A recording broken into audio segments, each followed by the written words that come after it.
We are live for another broadcast on YouTube, and in today's video I have got 3 items to show you plus a piece of software, and I'm really excited to share with you the piece of software for a few reasons. One, because it's really intuitive to use. 2, because it is a brand new piece of software. It's actually still in pre-order, so it's launching very soon. I've had some early hands-on time with it. And also because it's my first time of doing a live broadcast showing you some software. So hopefully everything will go nice and smoothly. The YouTube gremlins, and I sort of don't want to tempt fate, touch wood, all of the superstitions you can think of, the YouTube gremlins seem to have ironed themselves out lately. Now, before I start this particular broadcast good and proper, let's say a big hello to Life's Life, and also to Chris Bryson and Rob Pinchbeck for tuning in. And Rob is watching on his LG G6, still a fantastic smartphone, really good to hear that. We've also got the Aylesbury Cyclist in the chat room as well. So before I show you the software, which is really cool, it's sort of blown my mind a little bit at how cool this particular piece of software is, and if you're into your photography then you really want to stay tuned. And that could be photography with a digital camera or a DSLR, or even if you're into your smartphone photography as well. This piece of software will really improve things for you, and it gives you some creativity as well. Hello to BB Buddy Bits, afternoon to you too.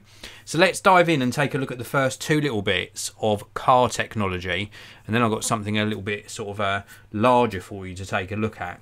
The first one comes in this little box here. It's from Aukey. This is what the product packaging looks like. Now, as with all of the products I'm showing you in the broadcast, they will be linked down in the video description. These are dashboard magnetic car mounts. Model number HDC39, and they're from Aukey. Now normally I review Aukey batteries, but these are really cool, and the pack consists of 2 of these discs. So these are like magnetic discs, and they come with 3M sticky tape on the back, but these are what the discs look like. And you actually stick these onto the dashboard in your car, for example. That's what they're really designed for. Or you could stick them, if you're going to use them in your office, you could stick one on the side of a speaker or onto a wall somewhere. You don't have to use them in the car, but they're designed to be actually stuck to a dashboard in the car. And then they also come supplied with 2 of these square pads, again with 3M tape on the back, and 2 of these round discs as well. And you can use these for pretty much anything, but they're really, again, designed for smartphones. And you peel off the plastic packaging, plastic backing on here, and stick it onto the back of one of your cases. Or if you didn't want to stick it on, I have tried this, you can actually stick it round inside the case. It might mark your smartphone, so I would be inclined to stick it on the back, but you can slide it into a case if you want to. And then when that's on your smartphone, you can actually stick these to the magnetic disc, and it's just a really easy way because they pull off nice and easily, but it's a really firm grip, and you can stick these to your dashboard. So it's a really easy way of actually mounting your device. Now, as I say, you get 2 of these, 2 of the discs, and then 2 square pads and 2 round disc type pads. So enough to do 4 smartphones if you really wanted to. I might try one of these in future on the bottom of one of my digital cameras, because I always have trouble mounting digital cameras, and if I could stick one of these to the dashboard and then onto the bottom of one of my cameras, I think that would be a really cool way of mounting it. So these are from Aukey. They're called dashboard magnetic mounts, and it's a 2-pack, and they are super cheap, so well worth checking out. I'll show you that product packaging once more, and don't forget, I'm going to leave a link to this down in the video description for you. So that's the first product, and now I want to show you the second product, which is from Ringke, and these are called what was it? I think it was smartphone finger ring. Well, if you search up Ringke Ring, or again check out the links in the video description, this is what the product packaging looks like. And they come presented, I've already removed one so it might fall, but they come presented on this little card, and you've got a couple of these things here, and the idea being, if you look on the back of here, is you can actually mount these again to a dashboard or a wall, and then the other part, if I can peel it off the packaging, actually sticks to the back of your smartphone like this. And this is like a ring to give you a bit more sort of grip on your smartphone, so you can sort of hold your smartphone like this. You can stick it to the case like I've done here, or you can stick it to the smartphone. It just gives you more of a firm grip on your device in case you're scared of actually dropping it. And then these also lock in to these systems as well, so you can actually hang your phone or smartphone on the dashboard and then pick it up and go. And then if I just take this off of this, it's very sticky, take it back off of the smartphone and show you that these do actually fold down flat. So the ring part actually comes up off of this, and for holding of course, and then it will fold completely flat. So you have got that option as well. I was also really surprised that these come in different colours. I thought it would just be the one colour, but you can get these in different tints of like a rose gold, a yellow gold, and this stainless steel one. And they're just really handy little devices. Now, admittedly, I've looked at these before, and personally I probably wouldn't put them on my smartphone, but I think it's a nice option there that you can also mount them onto the wall. So that's really nice, or a dashboard in your car. So they are the smartphone finger rings from Ringke. And if you saw my videos over the weekend, I did a lot of videos on iPhone 10 cases, and one of the featured manufacturers was indeed Ringke, which make my case of choice, which is the Air Prism on my iPhone at the moment, and the one I normally use is the Ringke Fusion, so well worth checking out.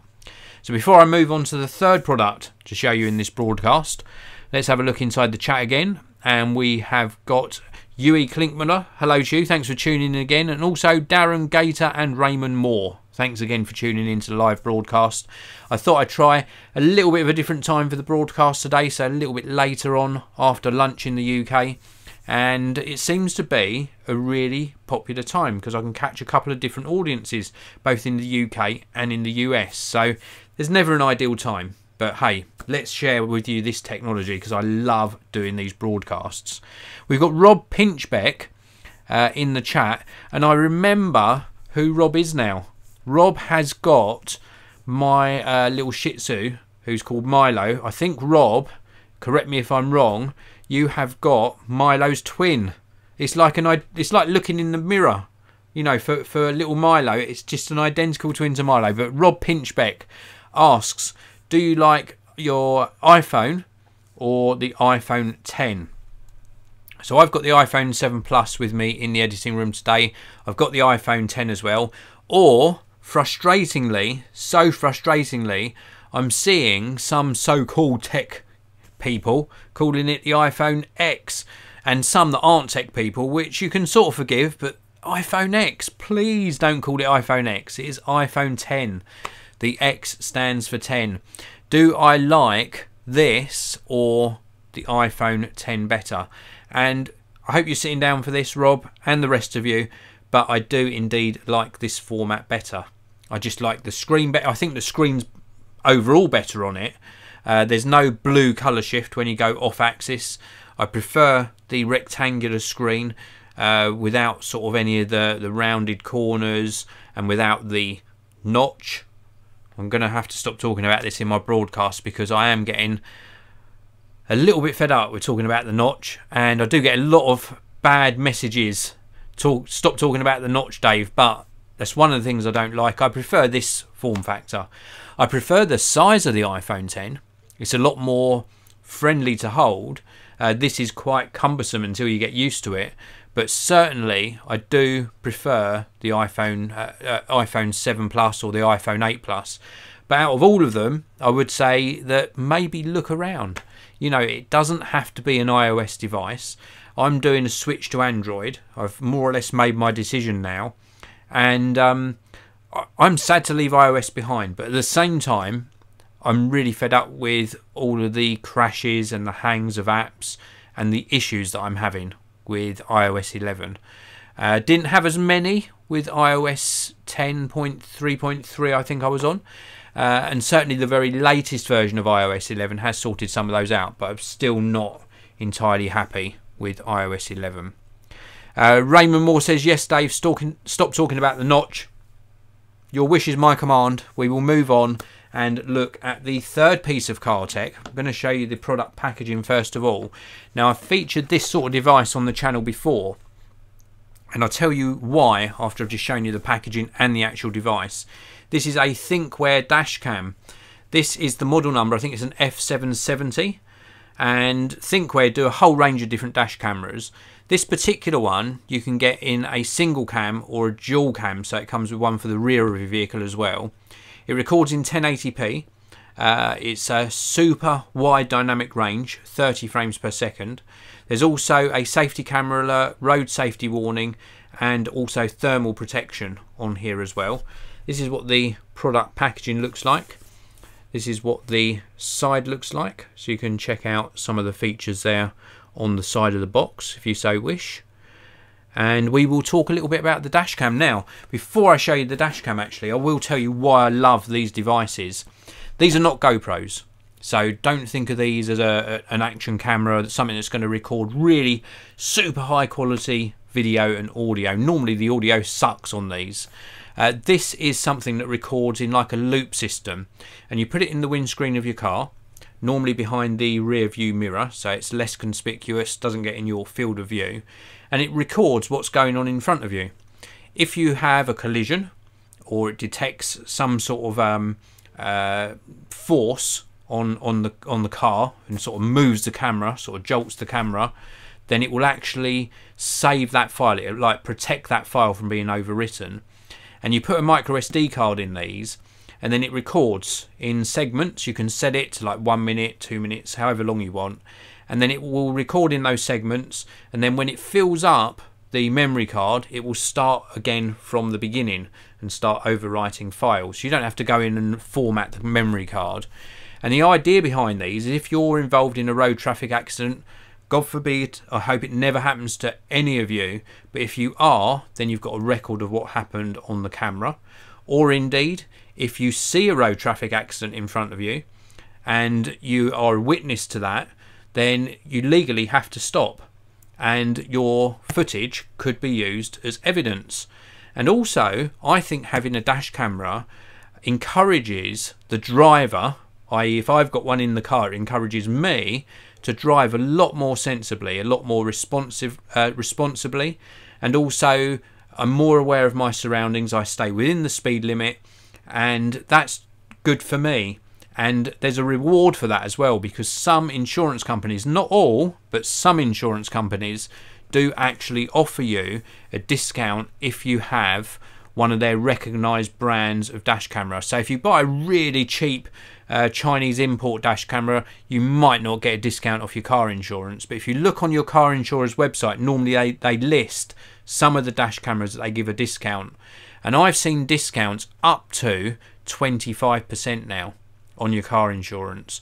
That is a big saving, and depending upon your insurance premium, that could pay for the dash camera within a year of purchasing it, and then years 2 onwards you're saving money on your car insurance premium, and you've got the peace of mind that you've got sort of something that's recording what's going on in front of you. And as I said, you can get models that also record from a second camera as well.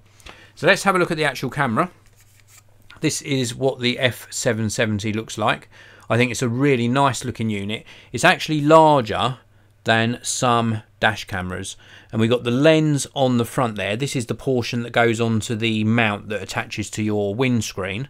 So we've got the lens on the front, and then we've got a little adjustment piece there which you adjust with a coin, and then on the back we've got some ventilation, and then we've also got a row across the top of different buttons, and these are for things like record, menu control, etc., and the main power on off button.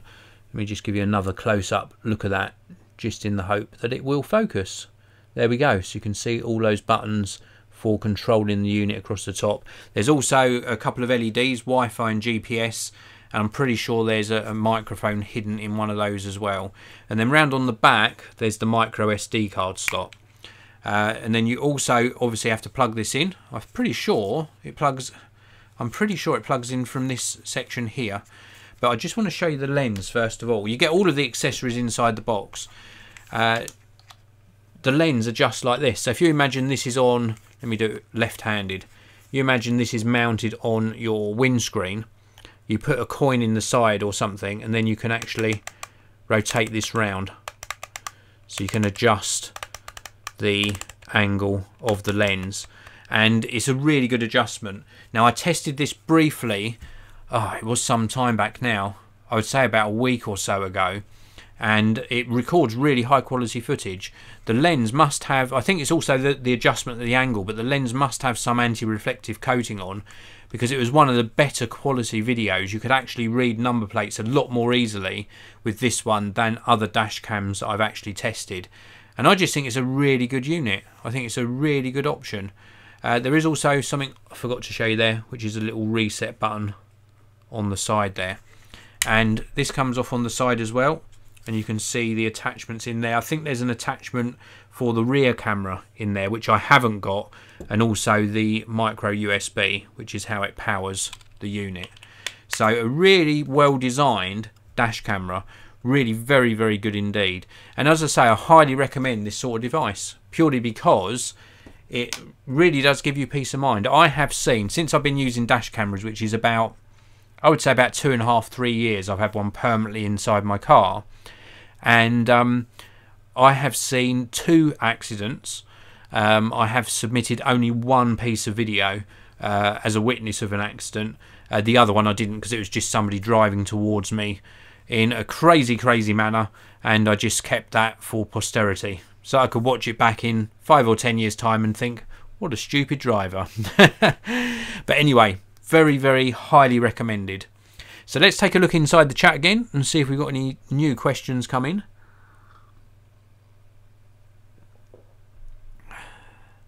Andrija Poljak asks, you'll switch to Android or you staying with iOS? I am indeed fully intending to switch to Android. The next one I'm probably looking at, next smartphone, is the Sony Xperia X1 Compact, which I'm not going to switch to. I'm purely just going to share my opinion with you on that. But the HTC U11 Plus is of great interest to me, because that was destined to be the Pixel 2 XL until Google chose LG to manufacture it. So that's my plan over the next few weeks. Darren Gator, out of all the dash cams you reviewed, which one is your favourite? Excuse me. My favourite is a Mio MyView. With regards to features, it also shows your speed. There's a nice display on the back. My favourite with regard to actually quality though, to date, actual video quality, is this one. The Thinkware Dashcam F770. That's been the highest video quality. But my favourite for the way it works is the Mio MyView. I think it's the 568, something like that. And we've also got Raymond Moore says, have you ever gotten into a car accident, Dave? Yes, unfortunately I have. I had one really near miss as well, which was on the motorway. We were driving at 80 miles an hour and 2 or 3 cars in front of us aquaplaned. I think 2 aquaplaned, and then one put his brakes on and skidded as well. I thought really fast, and I thought, well, if they're aquaplaning, because there was water on the road, don't touch the brakes.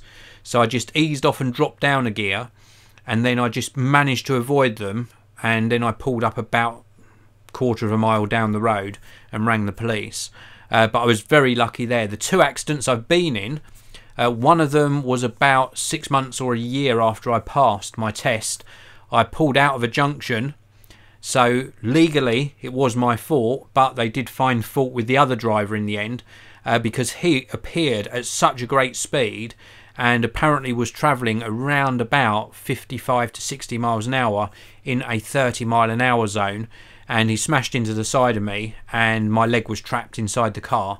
Thankfully I didn't have any permanent damage. I was just trapped, very shocked obviously at the time. And then the other time, and I find it hard not smiling, no crash is funny, but the reason I smile was I was actually driving, I'm smiling out of embarrassment here, I was actually driving a courtesy car. My car was being repaired, and I had a courtesy car. I had stopped at a zebra crossing, and a 74-year-old, I think it was, lady, or 75-year-old lady, smashed into the back of me, didn't even brake, around about 25-30 miles an hour, and I was pushed down the road past the zebra crossing. Thankfully nobody on the zebra crossing got hit, they'd already crossed. About, I would say, 500 or 600 yards down the road, I suffered whiplash, and the courtesy car unfortunately was written off, and I was very, very embarrassed ringing up and making that call to say I was just coming back to drop your courtesy car off and it is no longer. They were very understanding, the garage though. It was a Peugeot courtesy car. I wasn't driving a Peugeot at the time myself, but I'd been given a Peugeot courtesy car. It was one of these dealers that do about 3 or 4 different manufacturers. But yeah, not a great experience, and I did have probably about 8 or 9 weeks off work at that particular time. Anyway, let's move on to happier thoughts. AJ Bacta, can you do videos on Next-based dash cams? I will certainly reach out to them. I have done one before. And Hafed Marzouk, hi Dave, have you stopped making videos on your other luxury channel? I miss your watch videos. Perfect timing, Hafed, to ask that question. The luxury channel has been rebranded. It is now called Watch Lifestyle. So that's the word watch and then lifestyle. And the first video since the rebranding actually comes out this week. I'm just going to check my schedule for you. I've got my schedule book here. Can you name the character whilst I check? The next video is on Wednesday the 8th of November. So the next video is on Wednesday the 8th, and I'm actually wearing the watch that features in that video. This is a Squale Atmos watch. It is absolutely stunning. I'm not going to spoil the video for you. I'm not going to give you a close-up. It's watch the video on Wednesday, and the channel is called Watch Lifestyle now. So anyway, we're now going to move on to take a look at this software, and I'm hoping that I set this up correctly, and I just spotted that I did make an error, so lucky I checked. So let's switch across to having a look at the piece of software that I want to show you, and the software is from a company called Mac Fun. I think they've just rebranded themselves actually, because they now do software that isn't just for Mac, it's also for Windows PC as well. So this particular software is really very, very exciting. You should be able to see their website on your screen at the moment, and it's a piece of software for quickly editing your photos. You can really pull back all of the detail in the low light areas of a photo, or indeed even in the highlights. You can pull those back as well, and you can make the effect either very dramatic or really quite realistic, or you can really push it out and make an ultra HDR type photo. It really gets into the photo and gives you lots of presets to choose from. You can see some of the examples they're giving on the website here. But they've actually just, if I just switch across to what's new, they've actually just updated their software, and we've now got these new enhanced curves and also a different way of organising your photos. This organisational thing is coming later on. That's coming in 2018. But this particular software is available for pre-order at the moment. I think it's due out any day, and I'm going to give you a quick look at it because I managed to get a pre-order pack in early from the publisher. But basically, if you pre-order, this is why I wanted to show you the website, you have to pre-order within the next 10 days, and you get these extra bonuses. You get the actual software itself, you get nickel C parchment presets, you get a cinematic LUT pack, and also a Smug Mug membership. So it's £53 if you're in the UK, plus a pack of bonuses. So these bonuses are well worth picking up. These are some of the other examples here. So we've got filters here, we've got sun rays, we've got LUT mapping, we've got map filters, and even more. So let's have a look at the software. Let me switch across to the actual software. So here you can see an actual photo that I took, and I took this photo probably about 4 or 5 days ago. Really gorgeous sunset, and we pulled up. We were actually driving at the time. We pulled up at the side of the road and took quite a few photos. And what I really like about this particular software is it's very easy to get to grips with. We've got an open option up here, we've got zoom in options here, we've got various view options here, back, history and various tools. And then we can select one of the tools. So I've selected down the bottom area here. These are like the presets lined up across the bottom. Now I've got all presets shown at the moment, but you can select basic, street, outdoor, travel, dramatic, aerial inspired by DJI, favorites, user presets, etc. And you can get more presets as well.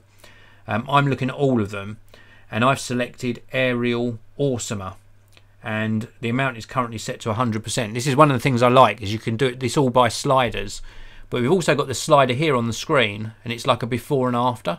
So on the right you're seeing a after, and then before on the left, and you can slide this across and you can see the dramatic effect. It has a really good effect on the sky, but look at this down in the bottom portion where the stones are on the beach. You can see the really dramatic effect there. And let's go all the way across, or as far as we can, and then you can actually adjust the intensity. So I'm on 100% at the moment, so you can sort of tone it down a bit. So we're down at 53%, or we can put it all the way back up to 100. And then you can flick through different presets. So we've got abandoned place, copper strong. We've also got here black and white fashion magazine, clarity booster, dark moon, all these different presets until you find one that you like.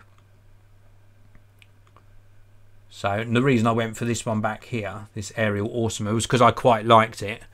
And then you can also tweak it even further. So you've got boost here, so we can boost it, which I didn't particularly like. And we can also change the saturation, so we can bring the saturation up to give it real, sort of real red sky. Vibrance as well, we've got a vibrance slider. I'm not taking any care on doing this, I'm just showing you like the extremities of what you can do. And then you can affect just the midtones, so we put the midtones up to 100, bring this back down to 40, or we can actually just affect more of the highlights.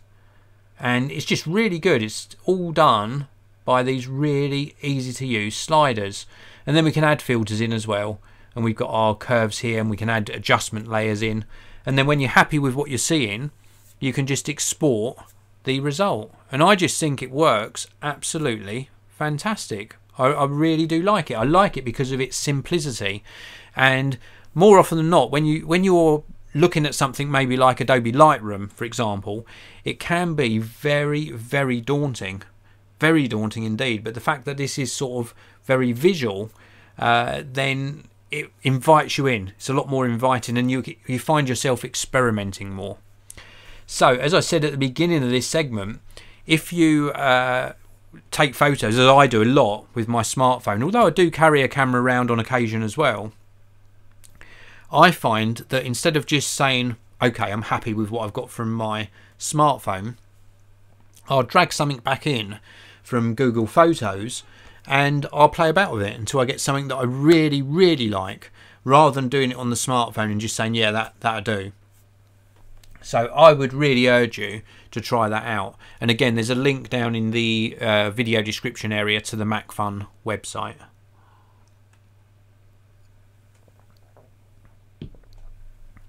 Raymond Moore says, any new camera related videos in the channel, Dave? Well, there might be soon, because we're expecting, I think it's on this Wednesday, we're expecting an announcement from Panasonic with their Panasonic G9. And if you watch my videos regularly, you'll know I'm a big fan of micro four thirds cameras. I love my Panasonic G80. I love my Panasonic GH5, which is sitting on the desk behind me here. and I love my range of lenses. I love the Olympus pen range of cameras, and also the OMD range. When the new OMD EM1 comes out, latter part of this year, or possibly into next year, it might be announced, then I'll definitely be taking a look at that. But if Panasonic do announce a G9, which is meant to be really focused towards photography rather than videography, although it still probably will shoot 4K video, then I'll definitely be having a look at that. So I'm really looking forward to the announcement, and I'm pretty sure it's in a couple of days' time. Rob Pinchbeck says the LG V30 looks good. Yep, I tend to agree, apart from there is a potential screen issue with it, and also the camera, although it took really good photos overall, I've seen a lot of people having a problem with a green tint over the photos. Also, John still says problem with dash cams is hiding the power cable. I found that was a problem, but what I do now is, I don't know if you got like a spatula, and obviously do this at your own risk, but I get like a spatula, or you can get those rice spoons, the plastic rice spoons. I find that if you've got headlining in your car, you can normally push it behind that, or you find some sort of channeling in your dashboard and poke it behind the dashboard. It saves you having to take covers off and put it behind manually, and I found that that works really well. Something else I also found that works, and I'm looking around to see if I've got one on my desk, which I haven't, but you can get cable tidies for your desk, the little round discs that you can push cables into to hold them from slipping off the back of your desk. I found that they work quite well because they normally stick to parts of the dashboard and you can run the cable round. And okay, it's not hidden doing it that method, but that is a way of at least getting the cables tidy in your car. And you can also get command strips, which are little see-through cable clips. They don't stick quite as well to all surfaces, but I have used those in the car as well, and they allow you to channel cable round a little bit sort of more neatly. Power Ray X, what do you think about the Asdome GS63H cam? I haven't tested that one, so I can't comment, but normally a lot of these dash cams now do record pretty decent video. I have had some cheaper dash cams in. I had one from Aukey at one stage, and that was really good quality video. I actually gave that to one of my relatives and they're really happy with it, you know, really happy. Probably you can't read the number plates as well with some of the cheaper ones, but certainly some of them I've seen that you can. And indeed I saw a dash cam comparison on the Gadget Show, which is a UK tech show on traditional television programs, and the Gadget Show had a range of 3 that they tested, and I think it was the mid-range, if memory serves me right, so the middle cost one that actually performed the best. So it's not always the most expensive that actually renders the best video. And also you've got to consider nighttime video as well. The one that I use in my car at the moment from Mio does really good low light video footage, and when I was testing this one I didn't test it in pitch black, but certainly where we've got the evenings drawing in now and it tends to get darker a bit earlier, round about what was it, about 4:30, 5 o'clock, when it was getting dark, that still performed very well. So, you know, it is something to consider. Power Ray X is saying that the Asdome GS63H dashcam is a 4K dashcam. Wow, I didn't even know they existed, so I will have to look that up. So let me just copy that actually, because I'm genuinely interested in having a look at that. Let me pop it into a search engine. Ah, yeah. Looks interesting. So it's got a 2.4 inch LCD screen, a 150 degree wide angle lens, and it records in 4K. It looks really nice and very well priced as well. That is a good one. Thank you very much for that. This is a good example of why I love doing the live broadcasts, because without the live broadcasts I probably would not have had the very helpful Power Ray X telling me about that new dash camera. So a really good example of how these live broadcasts really do bring us all together as a community. So anyway, that is pretty much it for this particular live broadcast. I have been in previous live broadcasts finishing off talking about the iPhone 10, my potential switch to Android, what smartphones are coming up next. But I'm going to save that for a future broadcast, because I really just wanted to concentrate on the MacFun software that you've seen in action, and also on this car tech for this particular broadcast. So thanks again to all of you for tuning in. I really do appreciate each and every one of you. Have a fantastic day wherever you are. Hit that like button, and I'll see you again next time.